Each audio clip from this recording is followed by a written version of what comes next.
শীতকালে ভাপা পিঠা তৈরি করছি এখন। প্রথমে কাপের মধ্যে একটা মাটির কাপের মধ্যে গুঁড়ি দিয়ে নিলাম। গুঁড়িটা একটু গর্ত করে মাঝে গুড় সুন্দর করে বিছিয়ে দেব। চারিদিকে সুন্দর করে গুছিয়ে দিচ্ছি গুড়, খেজুরের গুড়, এই শীতের খেজুরের গুড়। এটা সুন্দর করে গুছিয়ে দিয়ে কিছু নারিকেল নিব।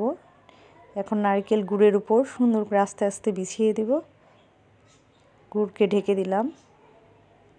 ঢেকে দিয়ে উপর দিয়ে এখন আবার চালের গুঁড়া দিচ্ছি। আতপ চালের গুঁড়া দিয়ে সুন্দর করে ঢেকে দেব আবার সব কিছু।